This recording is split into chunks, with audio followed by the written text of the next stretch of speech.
So I've had Obisana on my shelf for a very long time. I got it at a thrift store and I looked through it because I wanted to see what the print was. And it has all of this annotation and I love annotation so much. Like, look at all this. And this one specifically has an annotator looking at the Japanese symbols.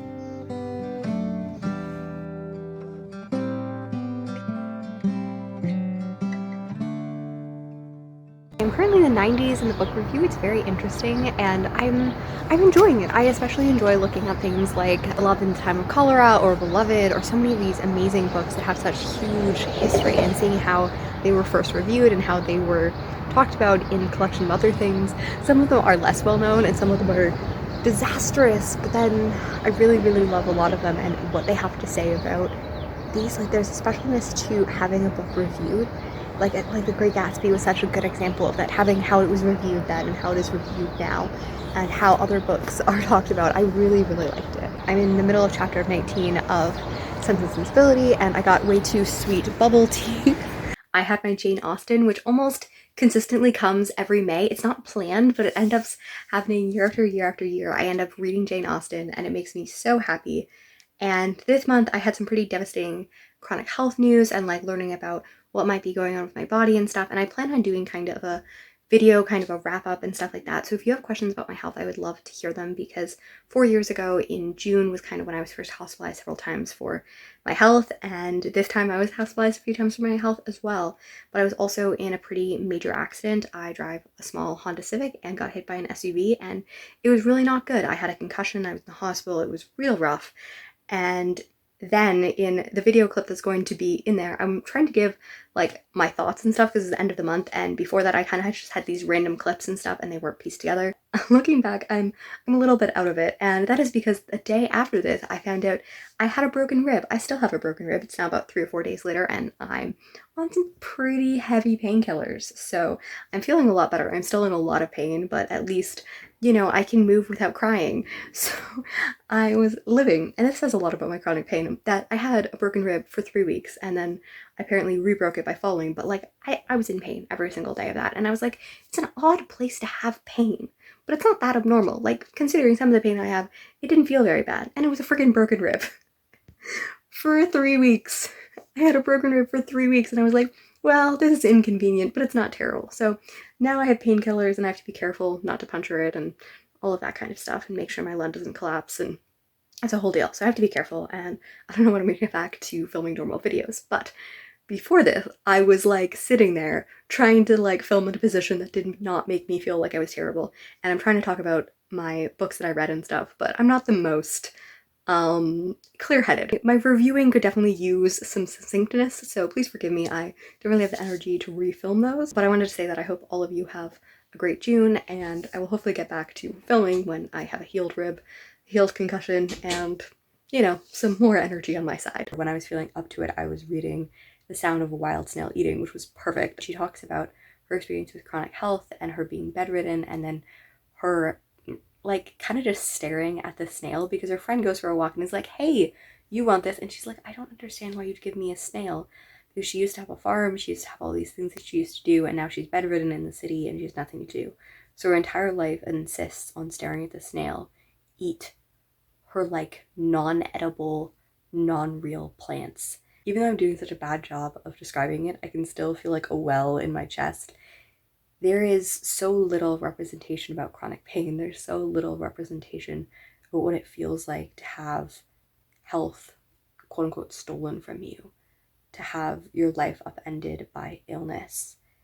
And I thought it was so representative and kind of makes me want to have a little snail friend. I have also listened to Persuasion because I listened to The Thing About Austen, which is a great podcast, and they kind of go into minute detail of Austen and her characters and kind of talk about like one line of text for, you know, 20 minutes. And they were talking about head injuries and, you know, the injuries that happens in Persuasion. And I was like, hey, this is what I want to listen to right now. And re-listening to Persuasion was wonderful. I think that I was in so much pain that I like didn't really enjoy it in the way that I could have. I feel like many of these books I might have enjoyed better if it had been a different month. Like, I read Sea of Tranquility by Emily St. John Mandel, and I love her other books, but this book kind of disappointed me, and maybe that's the context of the book, or maybe I just wasn't in the mood. And that is really, those are the only novels I read this month. American Born Chinese, and that was a beautiful book with so many interesting themes and discussions and storylines and all of that. And then I also read Phantom Pains, which is by Therese Estacon, and it was also really good. It is a poetry book about a woman who also had a disease, and because of her disease, she lost her reproductive organs and she became an amputee. And her experience of talking about that and about being bedridden and stuff, it's such a different experience than what I went through, but it felt very seeing. Like, I felt so seen, I felt emotional, I wrote a bunch of poetry, and yeah, I really loved it. And her poems are very visceral and very beautiful, but also very blunt. She's Canadian as well, as she's writing from that context, which I love. And the two images that Therese Estacon really used that like drove into my soul and made me like really love this book was when we looked at the beginning, and I'm probably pronouncing it wrong, but it's called an Eswang, I think, where it's this kind of woman from ancient mythology, Filipino mythology, where she kind of lures men, and then after she lures them, she like disconnects her body and she has all like her entrails and reproductive organs underneath her. And I think that in actual mythology, it's something to do with like women who like die in childbirth, and this chooses this image of like them doing this and then being able to put their body back. And then the visceral line about how I wish I could go back and put my body back together and walk out. And the other image that I loved that just stuck with me is she was talking about vampire babies in this world in which you hear this and they're vampires, but they make themselves sound like little children, and they're trying to get people to come pick them up and then they'll kill them. And she was talking about how much the desperation for a child and how, what would she do? And she dedicates it to her barren body and says, and maybe when I heard the voice of a child, even if I knew it would kill me, I would come and pick it up and put it in my arms. And I just have so many emotions. At the beginning, it has so much mythology and Visayan language, and it's so beautiful.